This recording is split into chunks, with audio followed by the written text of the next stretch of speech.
Hello good people, and welcome back to another math video. This time solve and check 1 and 2 step equations. Let's get started. So when we're going to solve a 1 or 2 step equation, we want to focus on isolating the variable. That means getting it by itself.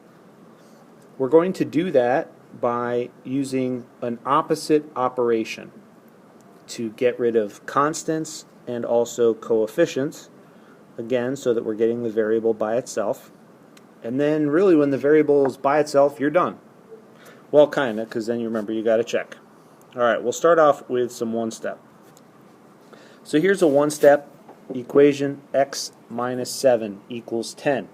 Remember, the goal is to get the variable by itself. That's x. I want x all by itself.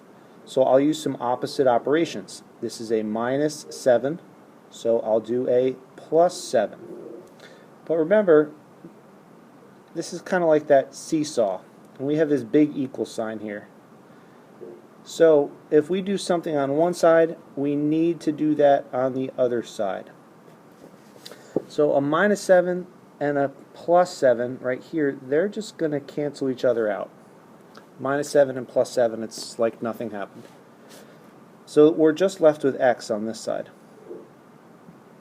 Now over here I have 10 plus 7, so that's 17. So x equals 17. Now I'm going to do my check over on this side.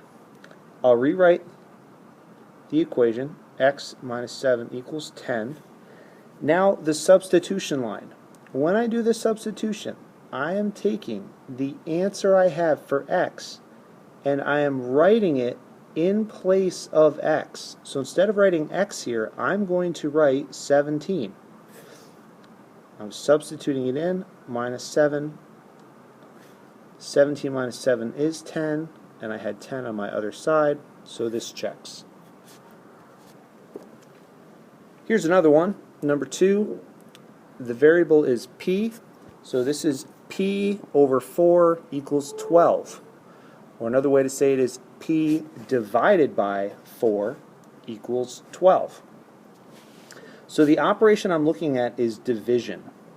That's what this division bar is right here. So I need to do the opposite operation, which is multiplying. So if I multiply this side by 4, these are going to cancel. Multiplying by 4, dividing by 4, those cancel.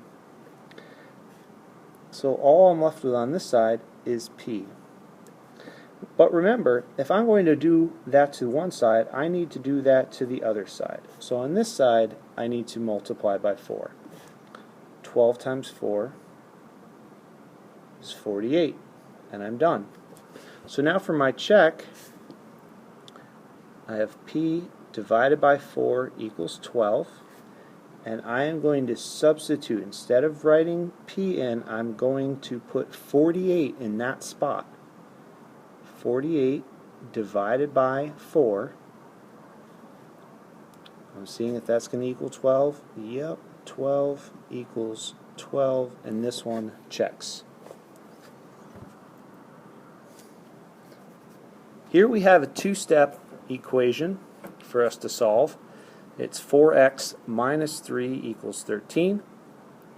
Now, we talked a little bit today about doing PEMDAS when we're evaluating an expression, and when we're going to be solving for x, we're kind of doing PEMDAS like in the reverse. So if we have any addition or subtraction, we want to take care of that first before we kind of try to do the rest. I do have addition or subtraction. I have a minus 3 here. So I'm going to do a plus 3, plus 3 to get rid of that. Minus 3 and plus 3, these are going to cancel. But remember, I have to do the same thing on the other side of my equal sign. So what am I left with? Well, on this side I'm left with just 4x. And that is equal to 13 plus 3, 16. Remember, the goal is to get the variable by itself. This is x times 4. So if I do the opposite operation, the division bar, and divide by 4, those are going to cancel. But remember, I need to do the same thing on the opposite side. So this side I'm left with x, and 16 divided by 4 is 4. Okay, sorry, I ate up some room with my PEMDAS over here. Alright, now to do my check, I'm going to write the equation in again. And then, on my substitute line, I'm going to substitute in this 4 in place of the x. So there's my original 4. Now in place of the x, I'm going to do some parentheses to multiply by 4.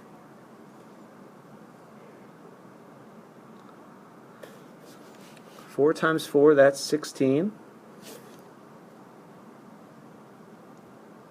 And 16 minus 3, that's 13. And I had 13, so this checks.